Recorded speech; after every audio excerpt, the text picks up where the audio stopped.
Hello everyone. If you have not attempted the GTSC paper, then you can attempt it in the next slot. The link is given in the description.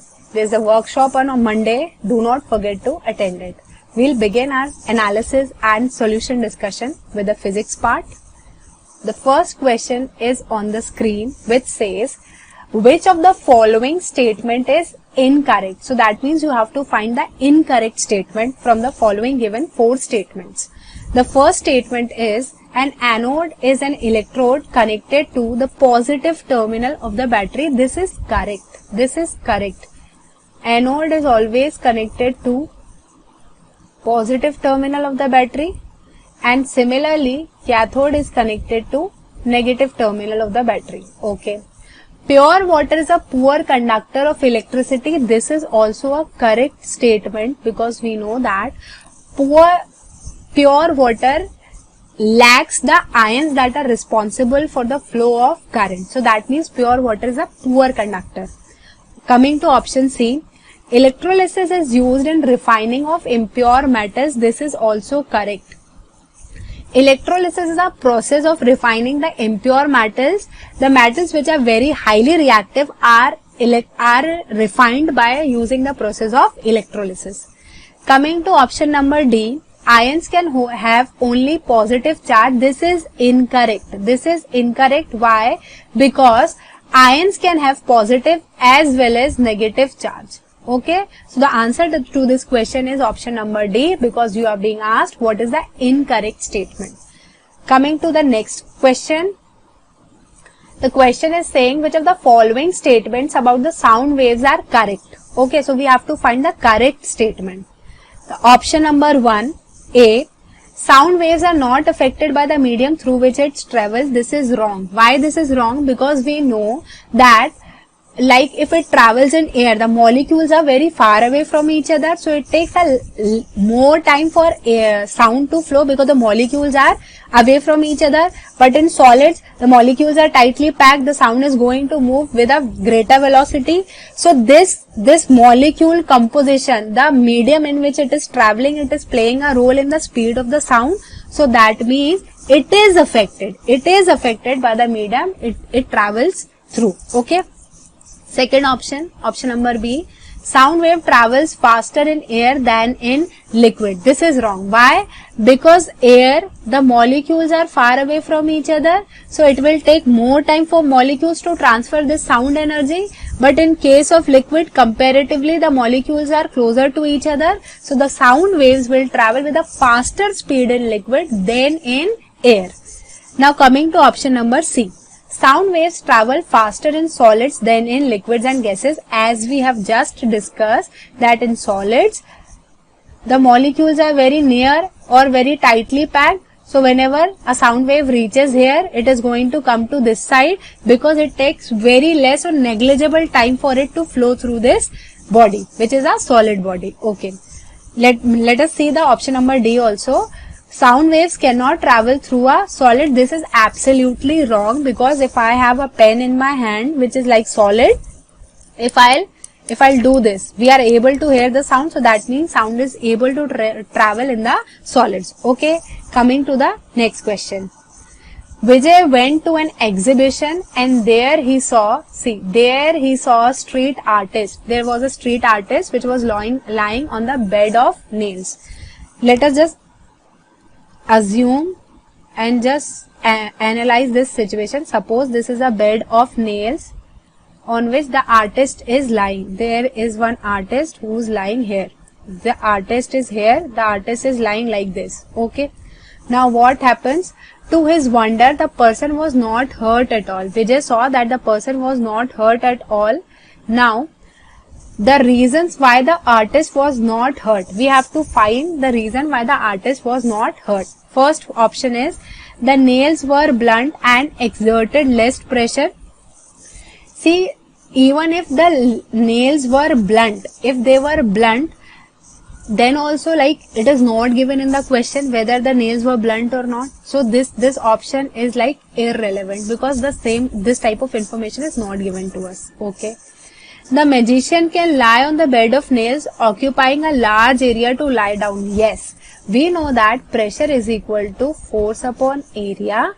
If the area occupied by any body is more, the area is more, then overall the value of this denominator will be very high, because of which the whole fraction will be very less. The value of this fraction will be very less.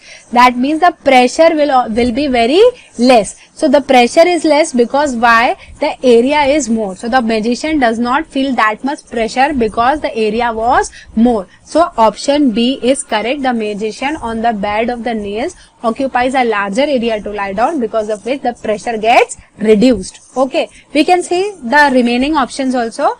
The magician on the bed of nails occupies little area to lie down. No, this doesn't happen, since they are saying that he is lying on the bed of the nails. So bed of the nails means it is a wide area. There is a lot of area on which he is lying. Next is the weight of the magician was too less for the nails to exert pressure. See, this type of thing, neither it is given in the question, nor does it makes any sense, because how can you say that the weight of the magician was very less to exert pressure? The factor that is going to play the important role here is the area, and hence the option B is correct. Moving to the next question. Okay, the question says that there is a truck carrying a plane mirror in the carriage while reversing is approaching you at the speed of 10 meter per second. Let us see what kind of situation is given here. There is a truck. Suppose this is the truck and there is a plane mirror here. You are somewhere standing here, and inside the mirror your image must be somewhere here. Inside the mirror, I am saying. Inside the mirror you can see your image that much far. Okay. This truck is approaching you with a speed of 10 meter per second. Okay. So that means in 1 second that this truck is going to travel a distance of 10 meters. Supposingly, now this distance is 10 meter. Okay. Then the image will also be away from the mirror at a distance of 10 meter. So the total distance between the image and the object, that is you, is 20 meters. Okay. The question is saying that the truck is approaching you with the speed of 20 meter per second. The mirror is placed in such a way that you can see your image.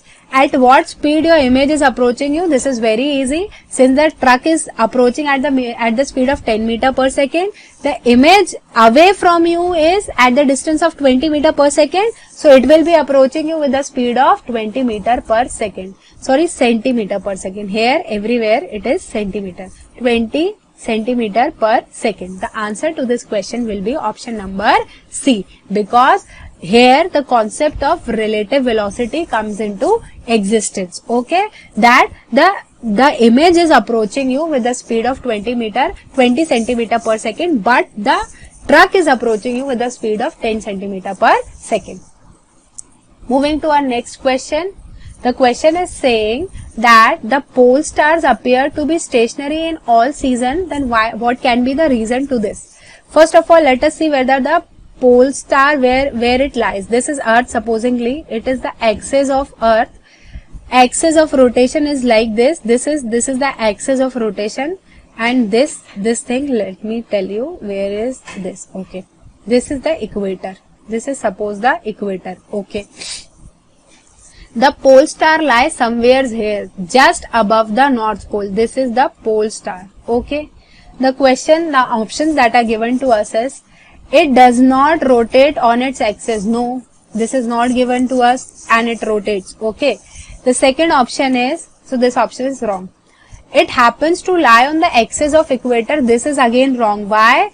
Because it happens to lie on the axis of rotation. It is not here. This is equator.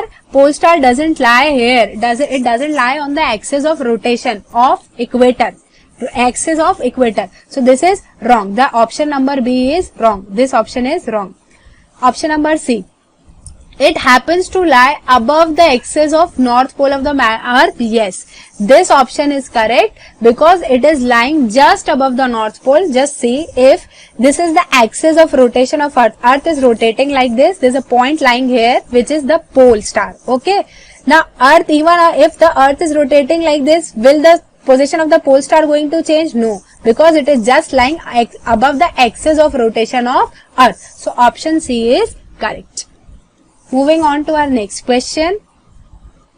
Okay, here in the question,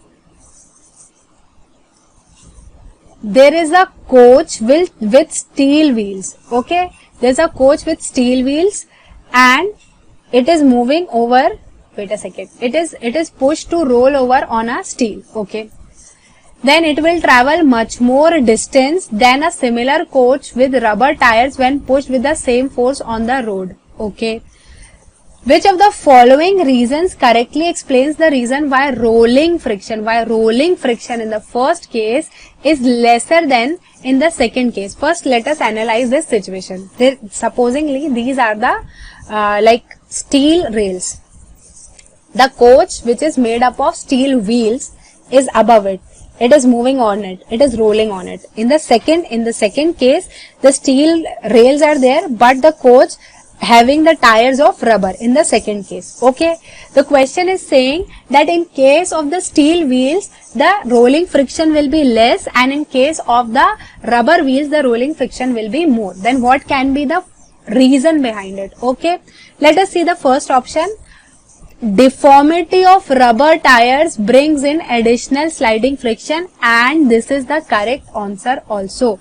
We know that in the rubber tire there is lot of deformity. Then because of the deformity, the sliding friction will be, because of the deformity, the sliding friction will also come into existence. Then overall the friction will be more, and since the friction will be more, the total distance that will be travelled by this coach, which is made up of rubber, will be less as compared to the other case in which the wheels are made up of steel. Because in case of steel there is less deformity or no deformity. So because of less or no deformity, sliding friction will not be there, and then because of the absence or merely like very little presence of it, the overall friction will be very less. And since the friction will be very less, in case of the steel wheels, it is going to travel a larger distance. So this is why option A is correct. Now we will move on to our next section, which is chemistry. Hello students, welcome to GoPrep. My name is Pragya Mishra and I am your chemistry teacher. So I hope you all enjoyed GTSE paper, and I hope you have attended it. If you haven't attended it, you can attend it in the next time. Link is in the description box. Okay. So now let's discuss some of the questions of the GTSE. Okay. So now there was the question which was on adding dilute hydrochloric acid to copper oxide powder, the solution formed is blue-green. Now predict the new compound formed which imparts a blue-green color to the solution. So dear students, we have to first of all understand what is the reaction happening. There are two reactants which we have been given, hydrochloric acid with copper oxide. So when these two reacts together, we get copper chloride plus water. Now we can see what is the product, copper chloride. So this is your new compound which formed, and this is the compound which is responsible for imparting blue-green color to the solution. Okay, now let's move towards the next question. That question is, the middle zone of partial combustion is the, and in which color, right? So dear students, when the middle zone, when we have a partial combustion, students, the middle zone of the partial combustion is moderately hot part, and that is yellow in color, right? That means also we can see the different zone of the flames with their color and temperature, right? So the hottest part is the outer zone. When we see the candle in the wick, around the wick we see that flame. So the very outer part is the outer part is the outer zone, which is because of complete combustion, and that is of the blue color, and that is the hottest. After that, the moderately hot, which is yellow in color, right? That is your yellow in color, and that is because of the partial combustion. Okay, and then when comes the least hot part, that is black, right? Where wick is present, that is your least hot part, and that is the black in color. So we have, you see, we have three zone of light. First one, that is the hottest part, and that is blue in color. The very outside part, that is blue in color. Then moderately hot part, that is yellow in color, and the least hot part, that is black in color, right? So the correct option for this question is option C, that is moderately hot and yellow in color. Now let's talk about the next question, that is NOx and SOx combinedly produce a harmful pollutant smoke with fog. What is it? So dear students, we have these four options in front of us. First of all, we have to understand that what are these NOx and SOx. So NOx is the oxide of nitrogen. What is this? This is your oxide of nitrogen, right? Similarly, SOx. SOx is the oxide of sulfur. Okay, now let's talk about what smoke causes the smoke which produce, that is the oxide of nitrogen and sulfur, which when combined with the fog, so what we are having, oxides of nitrogen and sulfur, they are combining with fog to produce harmful pollutant which we call smoke, right? And also students, smoke causes breathing difficulties, a lot of diseases it causes, such as asthma, cough, wheezing in children. So that is basically very harmful for us. It also causes lung diseases like infection and eye irritation as well. And it also affects the plant growth and causes damage to the crops and field. So that is harmful, which combines with the oxide of nitrogen and oxide of sulfur to produce smoke. Okay, now let's talk about the next question, which is which amongst the following is not present inside onions? Now let's see. So we have these four options. See, these are four main organic acids which are in front of you, and these organic acids are found to be present in fresh onions like malic acid, oxalic acid, pyruvic acid and citric acid, and also one amino acid, that is your glutamic acid. What is that? That is your amino acid, that is glutamic acid. Okay, that is amino acid. So benzoic acid is not present inside the onion. All other than benzoic acid, all the acids are present in the onion. So benzoic acid is not present inside onions. Clear? Now let's move towards the next question. So the question is, which amongst the following plastic do not have cross links between their polymer chains? So you have four polymers in front of you, and now you have to tell which out of these do not have cross links between the chain, right? So first one is nylon, melamine, terylene and bakelite. Okay, so now let's talk about the nylon. So basically students, nylon and terylene are thermoplastic polymers. They do not have cross links between their polymer chains. Melamine and bakelite. Your melamine and bakelite, these are the thermosettings. Now there are two kinds of plastic students. One is thermoplastic and another is thermosetting. So thermoplastics are those plastics which when you heat them, they will bend their shape, and after cooling them you can again regain the shape of those polymers. But thermosetting polymers are those which once shaped, they do not change their shape. So there are two kinds of plastic. One is thermoplastic, another is thermosetting, right? So once it is settled, it do not change its shape. It doesn't change its shape after it has taken one. But thermoplastic can change its shape on heating and on cooling, right? So the correct answer for this question is option C, right? The option C is the correct answer. Those do not have cross links. Who do not have cross links?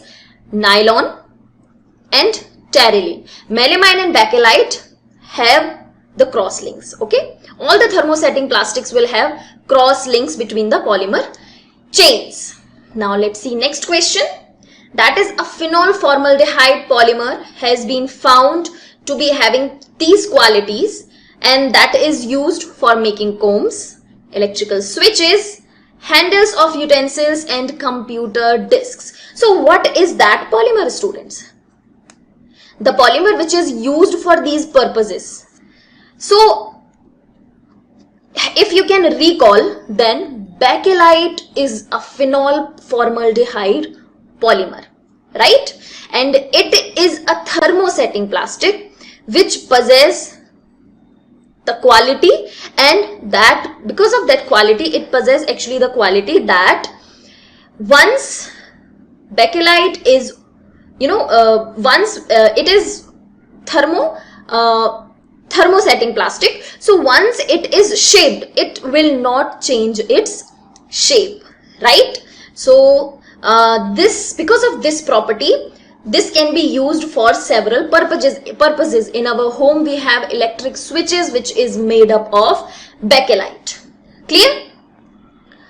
Okay, now let's choose the correct statement among the following. So these are the 4 statements in front of you. Read them carefully and choose which one is the correct one.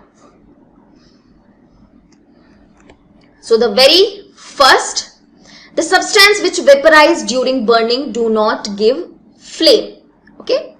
Then petrol has a very high ignition temperature. We have to choose the correct statement, right? And then when the matchstick is struck against the rubbing surface, some red phosphorus gets covered into white phosphorus. And the last, the job of the fire extinguisher is to cut off the supply of carbon dioxide, and hence fire is controlled.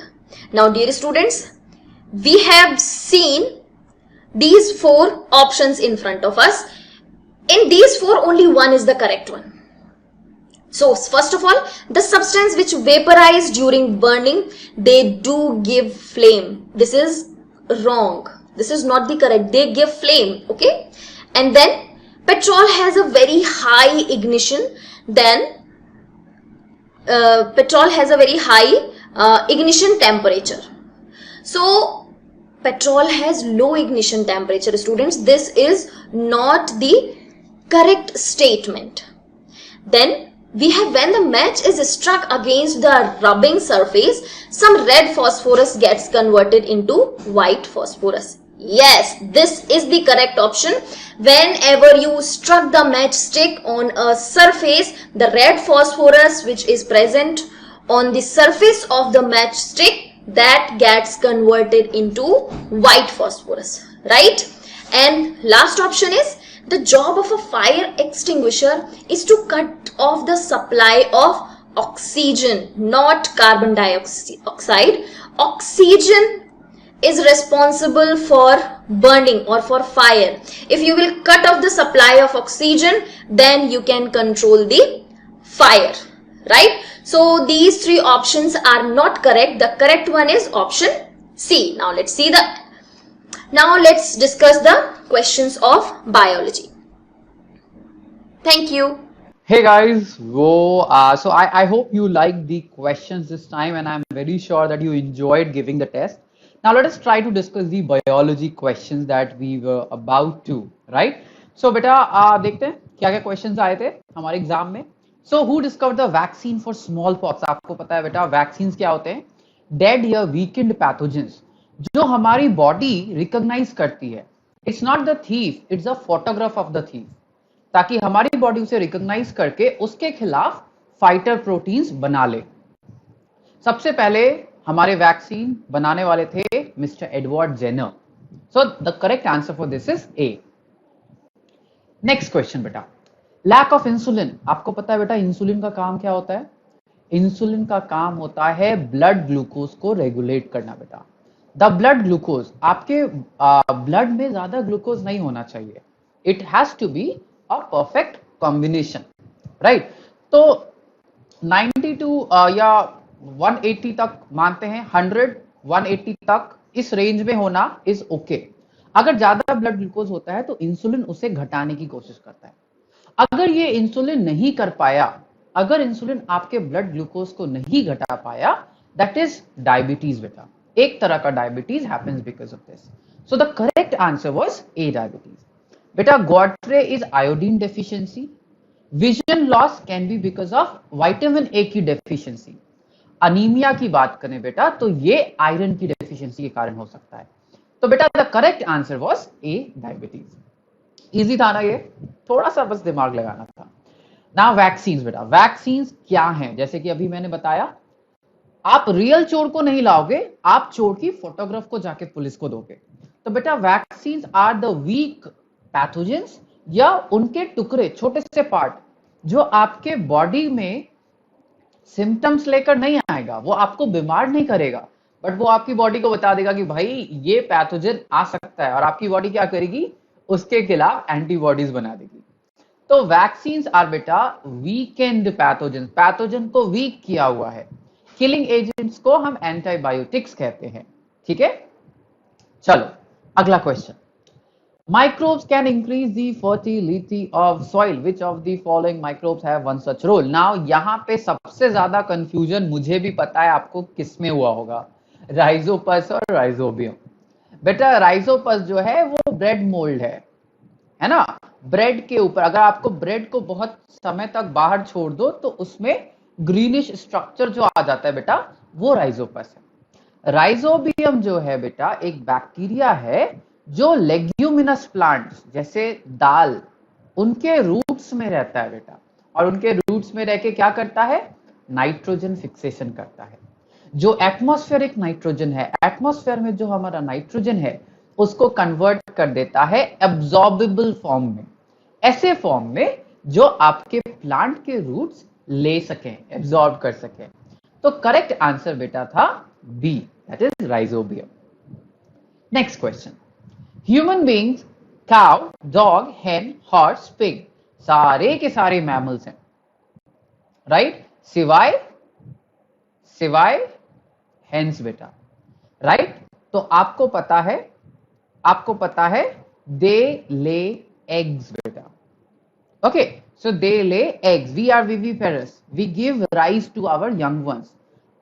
हम जब आए थे we did not look like an egg, we looked like a human being, so we are viviparous. They are oviparous beta, they give eggs, so the reason is that hens are oviparous. Okay, chick to kharif crops. ना आपको भी पता है बेटा kharif crops summer crops होते हैं. Soybean, that is soybean, and groundnut बेटा those are kharif crops, right? ये थोड़ा सा मेमोरी बेस्ड क्वेश्चन था, आई होप आप इसमें कंफ्यूज ना हुए हो. ओके, चलो.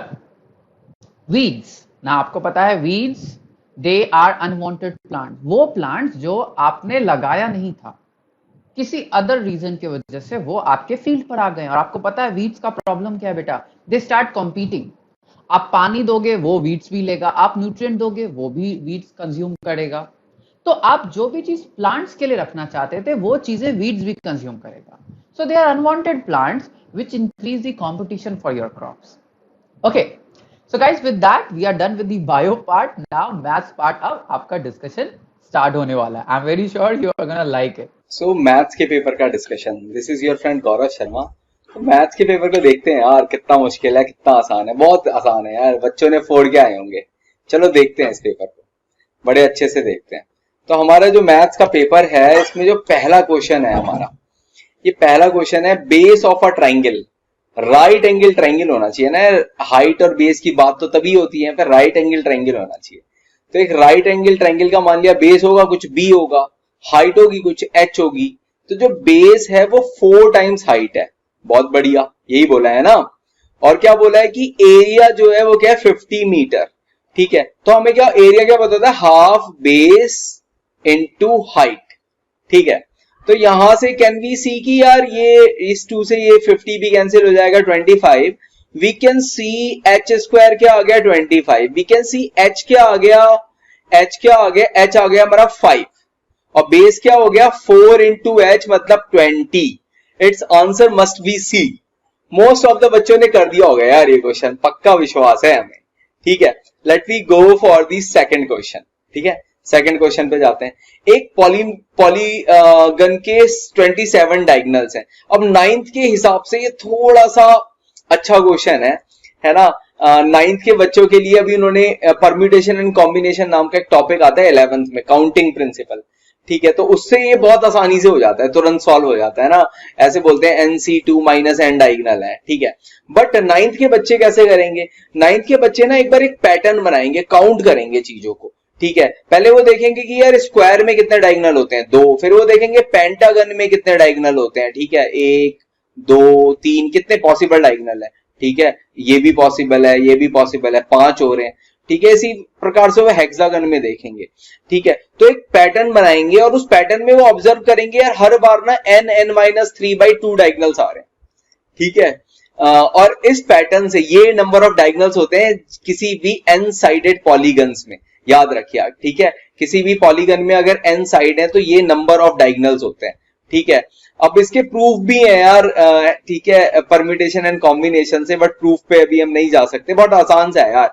पहले n में से कोई भी एक पॉइंट चूज कर लिया, फिर इसके अगल बगल वाले चूज नहीं करिए बिकॉज डायगोनल के लिए अगल बगल वाले नहीं होने चाहिए। फिर n-3 में से चूज कर लिया बिकॉज ये 3 पॉइंट छूट गए, और 2 से इसलिए डिवाइड करते हैं बिकॉज फर्स्ट हो सकता है ये वाला पॉइंट भी चूज किया हो, तो ए बी और बी ए सेम लाइन हो गई। ठीक है, तो बट अभी प्रूफ पे इसके नहीं जाएंगे, अभी हम डायरेक्टली बोलेंगे कि n(n-3/2 डायगोनल होते हैं। तो ये हो गया 27। अब यहां से हमें number of side of polygon निकालनी है, ये हमारी एक क्वाड्रेटिक आ जाएगी। ठीक है, इस क्वाड्रेटिक को सॉल्व कर लोगे, n² minus 3n minus 54 I think ये आ जाएगा इक्वल टू 0। यहां से n की शायद 2 वैल्यू आएंगी, एक 9 आएगी, एक -6 आएगा आई थिंक, है ना। इसको हम ऐसे लिख सकते हैं ना, 9n माइनस 6n ऐसे लिख सकते हैं, नहीं -9n प्लस 6n ऐसे लिख सकते हैं। ठीक है, तो n की 9 वैल्यू नेगेटिव हो नहीं सकती। ठीक है, वो खारिज कर देंगे हम, 9 वैल्यू इज द आंसर। ठीक है, let me move for the third question. Third question पे चले अपने। बच्चे तैयार है ना यार, बच्चों बोल दिया करो कि सर आ रहा है समझ में या नहीं आ रहा है। ठीक है, तो थर्ड क्वेश्चन यार थोड़ा खतरनाक सा लग रहा है। इसमें क्या बोला हुआ है कि rate of working of 2 taps is 2:3। Working का जो रेट है वो 2:3 हमें दे रखा है। अच्छा, और बोला हुआ है हमें ratio of time taking by, कितने दिन लिए उन्होंने इसका रेशियो निकालना है, कोई सिस्टम है कुछ भी है।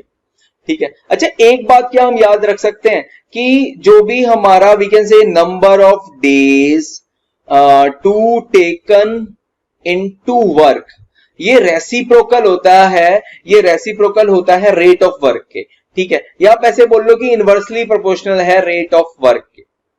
ठीक है, तो जो टाइम है, ये टाइम टेकन जो है वो वही उसी की बात हो रही है। तो टाइम टेकन जो है वो इनवर्सली प्रोपोर्शनल है। तो अगर हमें टाइम टेकन का रेशियो निकालना है, ठीक है, तो टाइम टेकन का रेशियो इनवर्सली प्रोपोर्शनल होगा 2/3 के। तो अगर वो रेशियो 2/3 है, अगर रेट ऑफ वर्क का रेशियो 2/3 है, तो 1 डिवाइडेड बाई 2:3 क्या हो जाएगा, 1 डिवाइडेड बाई 2/3 वो हो जाएगा 3/2।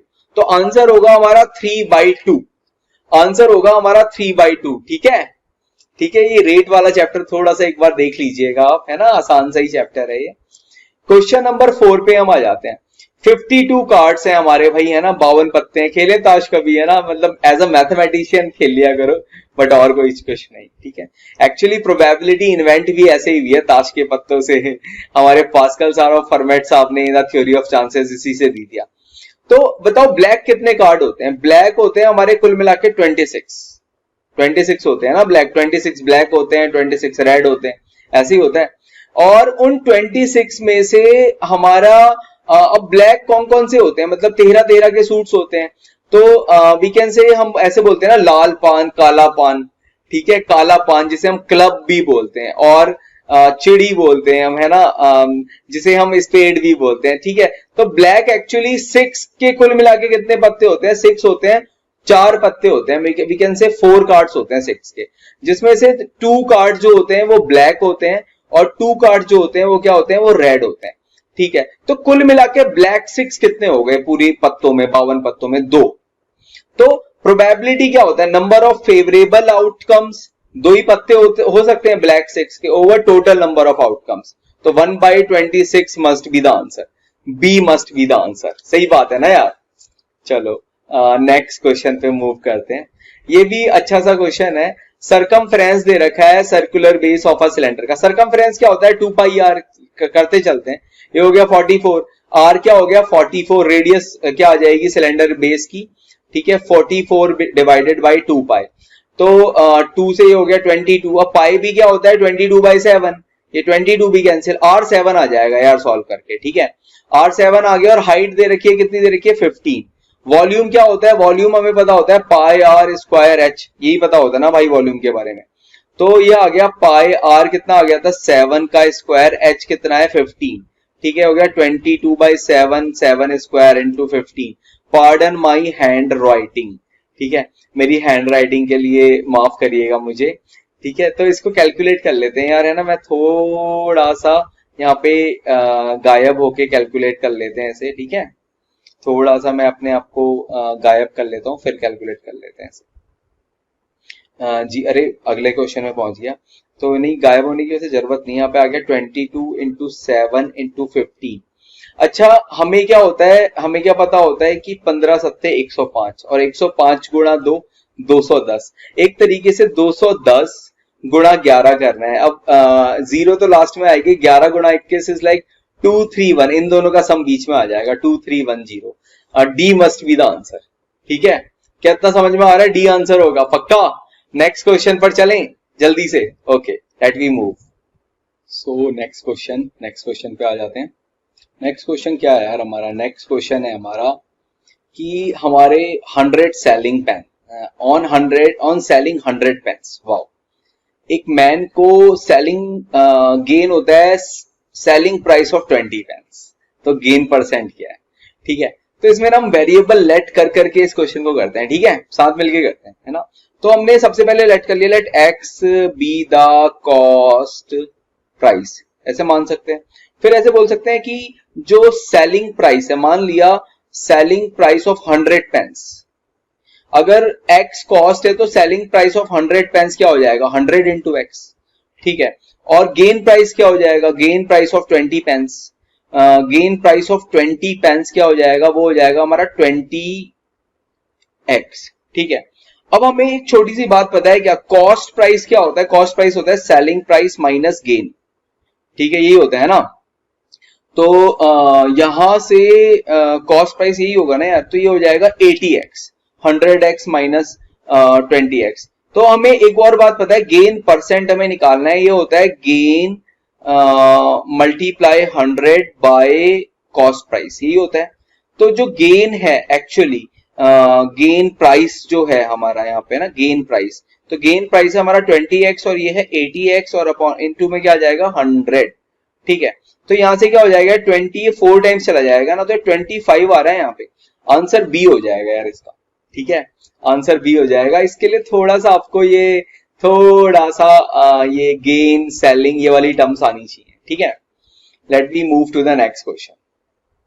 अब हमसे बोला हुआ है कि एक नंबर है जिसे डिक्रीज किया है बाय 30% और वो गिव्स करता है 84, ठीक है। मान लिया वो नंबर x है, उसी में से उसी का 30% हटा दिया, मतलब x इंटू 30/100 हटा दिया, ठीक है, और वो क्या है? 84। अब इसको थोड़ा कैलकुलेट कर लो, इसको कैलकुलेट करके ये आपका ऐसा आ जाएगा 100 माइनस 30x, मतलब हो जाएगा 70x/100 इज इक्वल टू 84, 0 तो 0 गया, 12 7 84, तो x 120 आ गया यार, है ना, नंबर इज 120।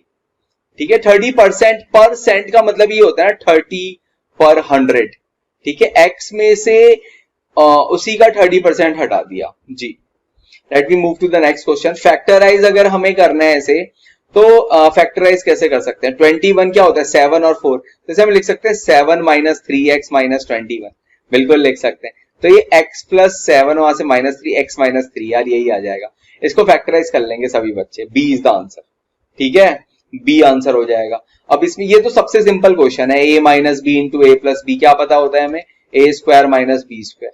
पहले इन दोनों को मल्टीप्लाई किया, ए स्क्वायर माइनस 1, फिर इन दोनों को मल्टीप्लाई किया, ए स्क्वायर प्लस 1, ये कुल मिला के a4 माइनस 1 आ जाएगा यार, ए स्क्वायर का स्क्वायर माइनस 1 का स्क्वायर। ठीक है, नेक्स्ट क्वेश्चन। कितनी जल्दी डिस्कस हो पा रहे हैं ना ये क्वेश्चन हमारे। ये क्या हो जाएगा? कुल मिला के 4 प्लस 3 7 अपॉन 4 का क्यूब, यही हो जाएगा। अब हमें 7 का क्यूब पता है और 4 का क्यूब पता है, 343 डिवाइडेड बाई 64। अब इसको कैसे लिख सकते हैं हम? कोई बता सकता है यहाँ पे? पूरी क्लास में कोई भी बच्चा ये बोल सकता है इसको कैसे लिख सकते हैं? 343 इंटू 64 को कैसे लिख सकते हैं? तो यार इसमें तो कुछ भी नहीं होता, बस इसे हमें 343 को इससे डिवाइड कर देंगे। आई थिंक ये आ जाना चाहिए 5 डिवाइडेड बाई 2364। ठीक है, अरे इसका ऑप्शंस मैंने नहीं दिए। ठीक है, तो C is the answer, C is the answer. Now let me move to the next question. Next question है square of an even number. अब दुनिया का कोई भी इवन नंबर है, उसका स्क्वायर करोगे ना वो इवन ही आएगा। तो ये ऑड है, ये ऑड है, ये ऑड है, एक ही आंसर बचा, बाकी सोचने की जरूरत नहीं। आई थिंक ये 42 का स्क्वायर है, या है ना, देख लेना एक बार जी।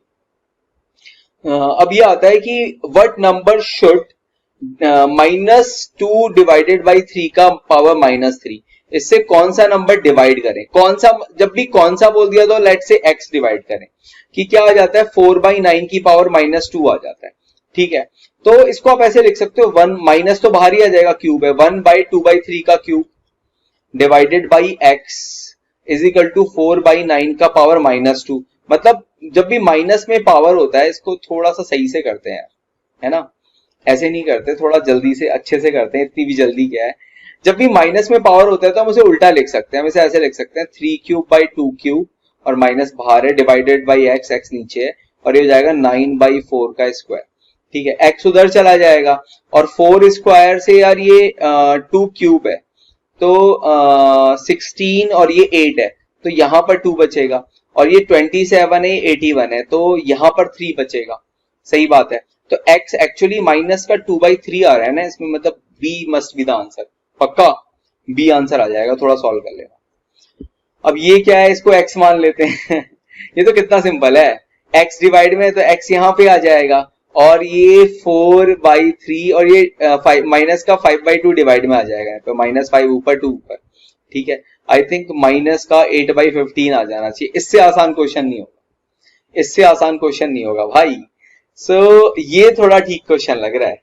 ठीक है, ये थोड़ा ठीक लग रहा है, इसको थोड़ा पेज के साथ सॉल्व कर लेते हैं यार। ये कैसे हटेगा हमारा, सॉरी स्पेस नहीं मिलेगा ना हमें, चलो यहाँ पे ले लेते हैं अपना स्पेस।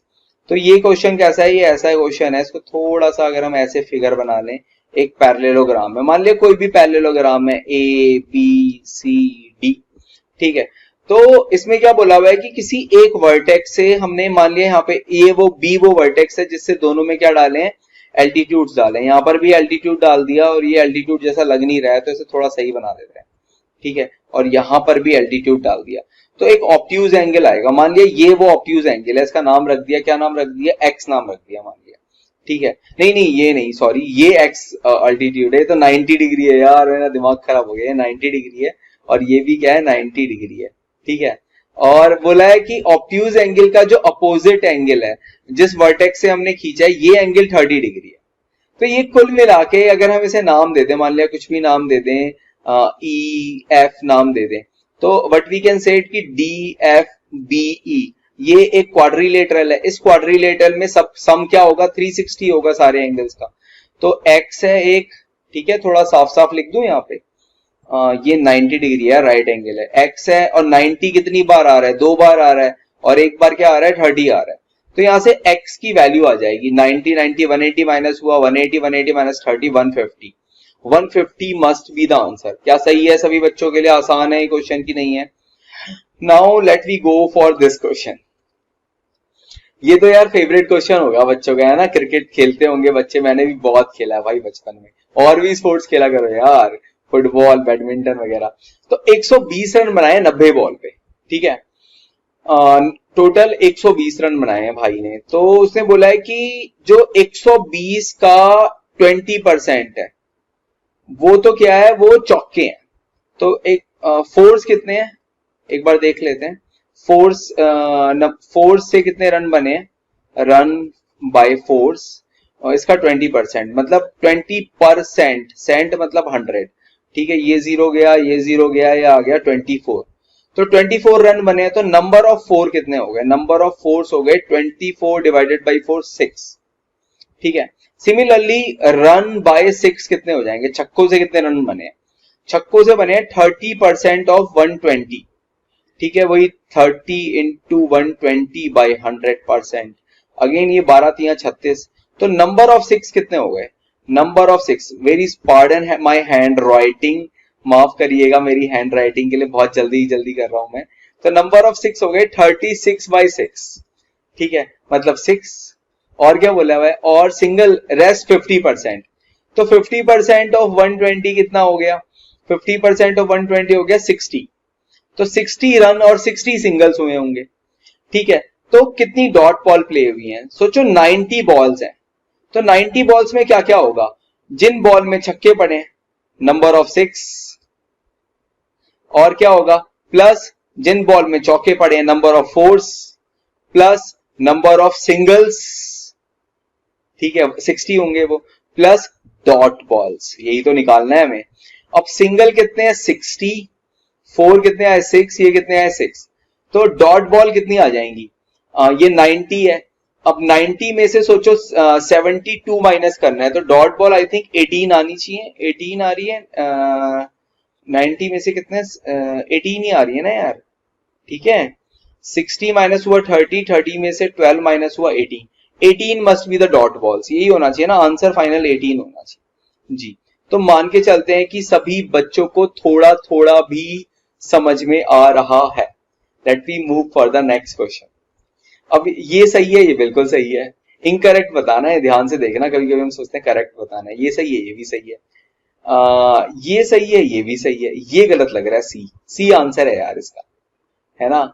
मतलब इसका आंसर ये कैसे हो सकता है? ये तो राइट, ये तो a माइनस बी माइनस सी है, और ये a प्लस बी माइनस सी है, तो यही गलत है जी। अब इस वाले क्वेश्चन पे आते हैं। ये थोड़ा ठीक लग रहा है हमें क्वेश्चन देखने में। अब बड़े ध्यान से देखना, ये पैरेललोग्राम है। कौन कौन से? रिस्क एक पैरेललोग्राम है, और क्ल्यू एक पैरेललोग्राम है, ठीक है? ये वाला पॉइंट, ये वाला पॉइंट। पहले इस वाले पैरेललोग्राम में आ जाते हैं। पैरेललोग्राम में क्या क्या पता है एक बार हम देख लेते हैं। पैरेललोग्राम में हमें क्या क्या पता है? जो अपोजिट एंगल्स होते हैं वो क्या होते हैं? इक्वल। अपोजिट एंगल्स क्या होते हैं? इक्वल, ठीक है? और जो एडजेसेंट एंगल होते हैं, इसमें मैं डबल बना देता हूं, इन दोनों का जो सम होता है, इन दोनों का जो सम होता है वो क्या होता है? 180 डिग्री, ठीक है? एडजेसेंट एंगल्स का सम 180 होता है, ये पता है पैरेललोग्राम में। तो बताओ ये 120 है और ये पूरा एक पैरेललोग्राम बन रहा है, तो ये वाला एंगल नहीं आ जाएगा हमारे पास? कितना आ जाएगा? 60 डिग्री। वाई? बिकॉज इसका और इसका सम 180 होगा ना यार। एक आ गया। अच्छा ये 70 है, तो ये वाला एंगल नहीं आ जाएगा हमारे पास, इसकी भी वैल्यू कितनी होगी? 70। Opposite angles equal. 70 plus 60 plus x, अब x निकालना है। ये तो एक ट्राइंगल है ना, x plus 60 plus 70 must be 180। तो 130 माइनस 50 आ गया यार। बहुत बहुत ज्यादा सिंपल क्वेश्चन है, 50 आ गया अगर थोड़ा आप ध्यान दो तो इस पे, ठीक है जी। So let me go for the next question. अब यहाँ पे भाई ये थोड़ा अच्छा लग रहा है। 24 सिलेंड्रिकल पिलर्स है। रेडियस ऑफ ईच पिलर क्या है? 28 सेंटीमीटर। हम इसे ऐसे भी बोल सकते हैं 0.28 मीटर। वाई? बिकॉज हर चीज मीटर में है, ठीक है? हाइट क्या है? 4 metre. Total cost of painting. अच्छा पेंटिंग, जिस बच्चे ने मेरा लेक्चर अटेंड किया होगा सरफेस एरिया वाला, मैंने बताया था कि जितना पेंट में क्या होता है? सरफेस एरिया देखते हैं, ठीक है? तो इसका कर्व्ड सरफेस एरिया देखेंगे, और उसकी वैल्यू क्या होती है कर्व्ड सरफेस एरिया की? 2 pi r h in case of cylinder. और इस केस में क्या हो जाएगा 2 इंटू 22/7 इंटू 0.28 इंटू h क्या हो गया 4। इसको थोड़ा सॉल्व कर लो, ये हो जाएगा यार 0.04 हो जाएगा ना, ये 7 चौक 28, 2 चौक 8, 8 चौक 32, 32 और 11, 3 और 2 के बीच में हो जाएगा, ये 7.04 आ जाना चाहिए आई थिंक। ठीक है, आप इसे थोड़ा सॉल्व करके देखिएगा, ये 7.04 आ जाना चाहिए। ये हो गया एक पिलर का सरफेस एरिया, एक पिलर का सरफेस एरिया हो गया ये। ठीक है, अब 24 पिलर्स का सरफेस एरिया कितना होगा, 24 इंटू 7.04। ठीक है, अब इसकी कैलकुलेशन आप थोड़ा सा करके देखिएगा तो ये शायद 168.96 मीटर स्क्वायर आ जाना चाहिए। ठीक है, ये कैलकुलेशन करिएगा तो 24 पिलर्स का सरफेस एरिया आ गया। अब हमें क्या पता है यार कि 1 मीटर स्क्वायर को का रेट है 8 रुपए, तो 168.96 मीटर स्क्वायर का पेंट का रेट क्या होगा, इसे पेंट का टोटल पेंट रेट क्या होगा, टोटल पेंट का रेट होगा मल्टीप्लाई 8, क्योंकि ये मीटर है ना, तो इसको 8 से मल्टीप्लाई करोगे ना तो अप्रोक्सीमेटली 1352 आ जाएगा, मतलब A must be the answer, A must be the answer. ठीक है, तो इसको कैलकुलेशन करके देख लेना यार, मैंने करके रखी हुई है ये, इसलिए मेरे को पता है, मैं भी अभी इतनी तेज नहीं हुई मेरी कैलकुलेशंस जी। अच्छा, ये वाले क्वेश्चन को आ जाते हैं। काइट पता है सभी बच्चों को, काइट एडजेसेंट साइड्स इक्वल है ना, ये होता है। ठीक है, अच्छा, और ये वाला जो शॉर्टर जो डायगोनल है वो बाइसेक्ट होता है दो पार्ट्स में। ठीक है, अच्छा, और रोम्बस पता है, रोम्बस क्या होता है, चारों साइड्स इक्वल है और डायगोनल तो बाइसेक्ट करते हैं, डायगोनल 90 पे भी होता है। ठीक है, तो rhombus has all the properties of a parallelogram. अब इसका आंसर देख लेते हैं, दैट ऑफ अ काइट। ठीक है, रोम्बस के पास वो सारी प्रॉपर्टी होती है, तो सही लग रहा है यार। ठीक है, rhombus has all the, rhombus के पास प्रॉपर्टीज पैरेललोग्राम की सारी प्रॉपर्टी होती है, बिल्कुल होती है। रोम्बस इज अ पैरेललोग्राम, उसके पास पैरेललोग्राम की सारी प्रॉपर्टी होती है, फर्स्ट लाइन राइट है। और काइट की भी सारी प्रॉपर्टी होती है। क्या रोम्बस को हम काइट बोल सकते हैं? बिल्कुल यार। रोम्बस में एडजेसेंट साइड्स इक्वल है, बिल्कुल इक्वल है, सारी इक्वल है उसमें। और क्या उसके डायगोनल्स 90 पे मिल रहे हैं, बाइसेक्ट कर रहे हैं, तो ये ए ऑप्शन तो करेक्ट लग रहा है। आगे भी देख लेते हैं। क्या रोम्बस में सारी स्क्वायर की प्रॉपर्टीज होती हैं? डी क्या हो जाएगा? गलत। स्क्वायर की प्रॉपर्टी तो नहीं होती ना, 90 का होते हैं उसके सारे एंगल्स। क्या रोम्बस में काइट की प्रॉपर्टी होती है, पैरेललोग्राम की नहीं होती है? नहीं, पैरेललोग्राम की होती है। क्या रोम्बस में काइट की प्रॉपर्टी नहीं होती है? नहीं, ये भी गलत लग रहा है। इसका आंसर ए है, इसका आंसर ए है। काइट की प्रॉपर्टीज भी होती हैं जी। चलो, ये लास्ट क्वेश्चन है आई थिंक मैथमेटिक्स का, तो ये तो सिंपल है यार। अब सबसे पहले इसको गायब कर सकते हैं हम? नहीं, गायब नहीं कर सकते यार। x upon A divided by x upon B को हम ऐसे लिख सकते हैं ना, बेस सेम है तो पावर माइनस हो जाती है। ठीक है, तो यहाँ पे सब जगह ऐसा हो जाएगा, x की पावर a माइनस बी और बाहर क्या लिखा है? a plus B. x की पावर b माइनस सी, बाहर क्या लिखा है? b plus C. x की पावर c माइनस ए और बाहर क्या लिखा है? c plus A. तो ये कुल मिला के ऐसे हो जाएगा, पावर मल्टीप्लाई में हो जाती है, मल्टीप्लाई हो जाती है, तो हो जाएगा a square minus B square, ये हो जाएगा b square minus C square, ये हो जाएगा c square minus A square. अब इनकी मल्टीप्लिकेशन में पावर क्या हो जाती है? ऐड हो जाती है। मल्टीप्लिकेशन में पावर क्या हो जाती हैं? ऐड हो जाती हैं। ठीक है, तो फाइनली x की power 0 1 must be the answer. ठीक है, तो आज की क्लास अभी ये वाला पेपर तो इतना ही है ना। आगे देखते हैं, आगे और डिस्कशन होगा। ठीक है, सो मैथ्स का पेपर हमारा इतना ही है। बहुत बहुत शुक्रिया। Hello everyone, welcome to GoPrep. My name is Ankit Sharma and I am your friend cum mentor for the MAT, the Mental Ability Test. I hope your GTSC went really well, and if still you have not attempted it, then please do attempt it in the next slot. The link for the same has been given at the description below. And now let us start with the discussion of the questions of aptitude. Guys, the very first question, find the odd element. Guys, you all are well aware that all these three, Haryana, Himachal Pradesh and Arunachal Pradesh, are the states, but Jammu and Kashmir is a union territory. All right, and hence the odd one out is option number A, Jammu and Kashmir. Number 2. Now guys, these are very simple questions, all right, of letter B, I, P, blank, and then next is D. Now guys, the place value of B is 2, I की place value 9 है, P की 16 है, यहाँ पर निकालनी है, and D की place value 4 है. Now you can clearly see that 2 plus 7 is 9, 7, then 2 plus 7 is 9, then 9 plus 7 is 16, again 16 plus 7 will be 23, which will be giving you W, and W plus 7 will be again giving you D. अब आप कहोगे W plus 7 D कैसा आएगा? Guys W में 7 add करो, W से 7 steps आगे जाओ, X, Y, Z, अब Z के बाद क्या करोगे? फिर से आ जाओगे A से, तो A, B, C, D. तो W में जब आप 1, 2, 3, 4, 5, 6 and 7 ऐड करोगे, आपको D आ जाएगा, and hence the right answer is option number A, that is W. Alright, so 1 is for A, 26 is for Z. After that the cycle restarts, 27 from A and 52 to D, and then again guys देखो 1 A के लिए, 26 Z के लिए, after that again 27 A के लिए, then 52 Z के लिए, and then after that again 53 for A, and so on. The cycle keeps on moving. Fine everyone? Now guys, a very simple question. After A you are getting B, B के बाद C आ रहा है, C के बाद D आ रहा है, और D के बाद अब E आना चाहिए. तो जो भी आंसर होगा उसकी शुरुआत E से होगी, जो कि यहाँ पे नहीं हो रही, तो ये आंसर नहीं हो सकता. अब गाइस देखो E तो सभी में आ रहा है, और अब लास्ट लेटर देखो गाइस, लास्ट लेटर सभी का अलग है, तो सिर्फ और सिर्फ लास्ट लेटर टारगेट करो.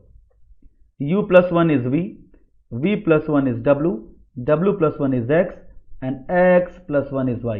तो गाइस आंसर वो होगा जिसके शुरुआत में E होगा, लास्ट में Y होगा, बीच में क्या पड़ रहा है उससे हमें फर्क नहीं पड़ता, but E and Y, starting में E, लास्ट में Y, केवल एक ऑप्शन में है, and hence option B is the right answer. Coming to the next one guys, 6 square is 36, 9 square is 81, and hence it is the right answer. और guys मैं बार बार रिक्वेस्ट कर चुका हूं, please remember the square of numbers from 1 to 25 and cube of numbers from 1 to 10. Alright everybody, तो आप में से अगर अभी भी किसी को ये स्क्वायर्स याद नहीं है, then please memorise them, it will be very very beneficial. Coming to the next one guys, अब इस टाइप के क्वेश्चन को हम ऑप्शन से करते हैं. Alright, so let me check option number A. 4 blanks है 1, 2, 3 and 4, and these 4 blanks have to be filled by 4 elements 1, 2, 3 and 4 in the order. So if you fill B, C, A and B, check करो क्या कोई order है? C, B, A, B, C, C, A, B, C, B, A. Guys कोई uniformity नहीं है, C, B, A है, B, C, A है, A, B, C है गाइस, और यहाँ भी C, B है. तो अब आप कहोगे सर यहाँ C, B और यहाँ C, B A कॉमन है, बट बीच का क्या? बीच में तो कोई पैटर्न आपको बनता हुआ नहीं दिख रहा, और यहाँ पे तो C भी नहीं दिख रहा. इस वाली ट्रिपलेट में, इस वाली ट्रिपलेट यानी 3 एलिमेंट में C नहीं दिख रहा, hence A can not be the right answer. अब B को चेक करो, B option is A, B, C, B. So A, B, C, B. अब आप चेक करो कि क्या कोई पैटर्न बनता हुआ दिख रहा है. तो गाइज इस ट्रिपलेट में C ही नहीं है, तो C double A, B, B, C, A, C, B, C, B, A, no uniformity. Even this can not be the answer. अब C को चेक करो, B, A, C, B. So guys B, A, C, B. अब इसको जब आप check करोगे तो yes, here is a pattern.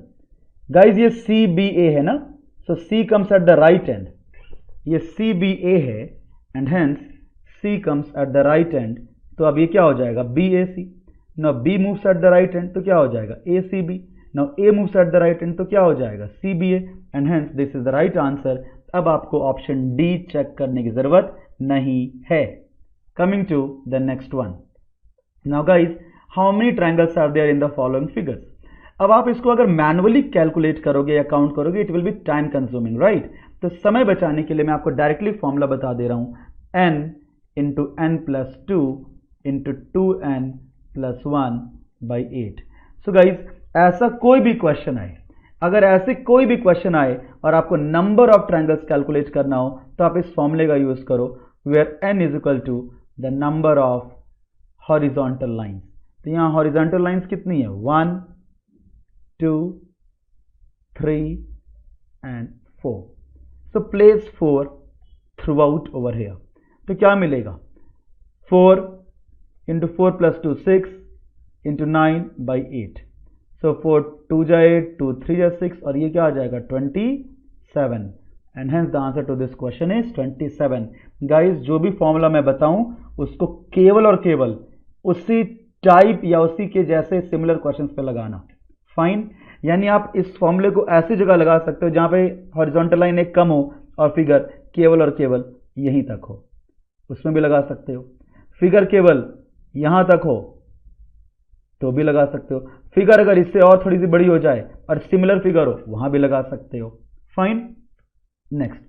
अब गाइज एक सिंपल ऑर्डर एंड रैंकिंग का क्वेश्चन है। ये कहा जा रहा है हैवीएस्ट को ऊपर रख देते हैं गाइज, हैवीएस्ट को ऊपर रख देते हैं एंड लाइटेस्ट को नीचे रख देते हैं, ठीक है।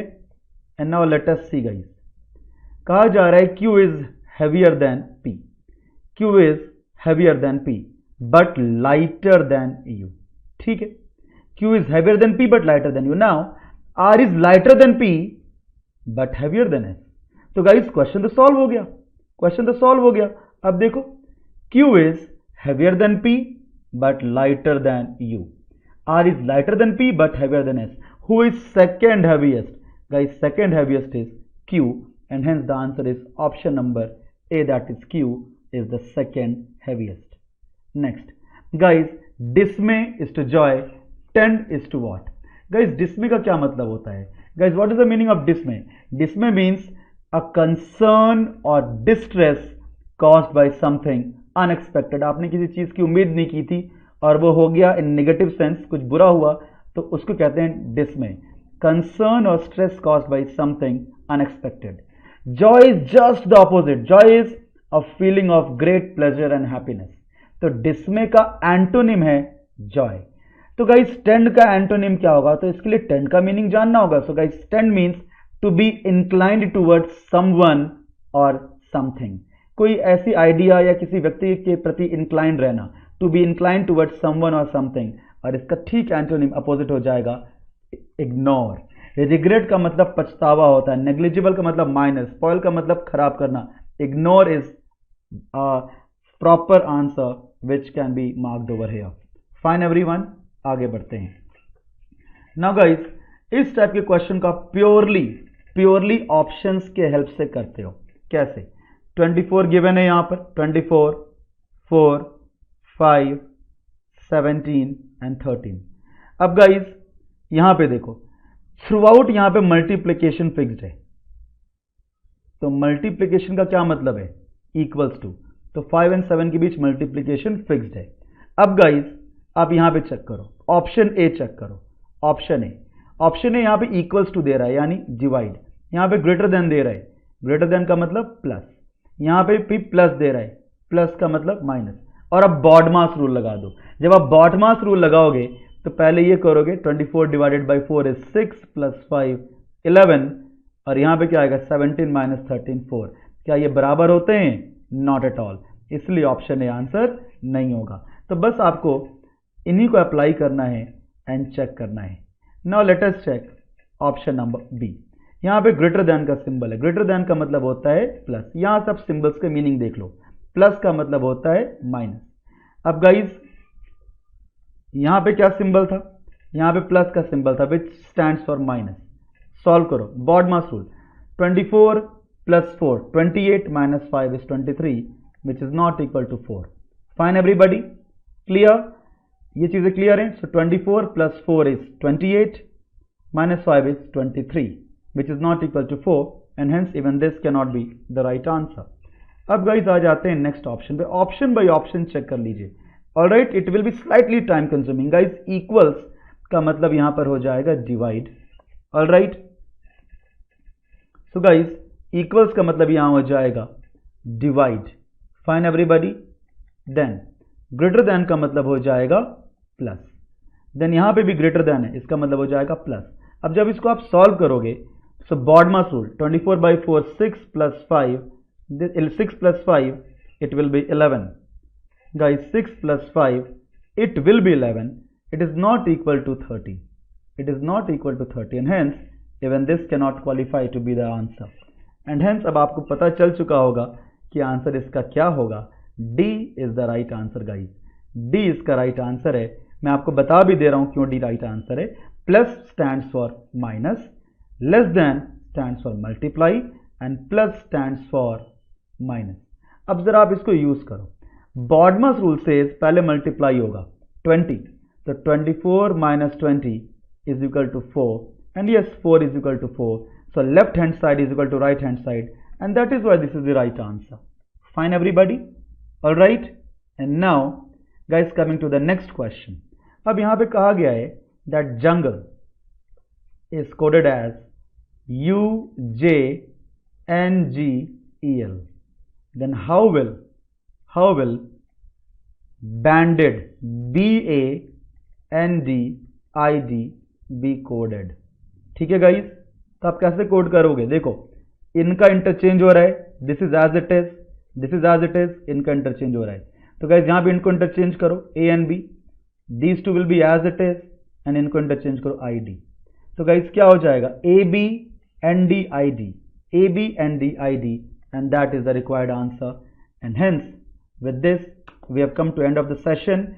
Do not forget to attend the workshop on Monday. Monday को workshop होगा, उसको attend करना बिल्कुल ना भूलें. Thank you and have a great day ahead. See you.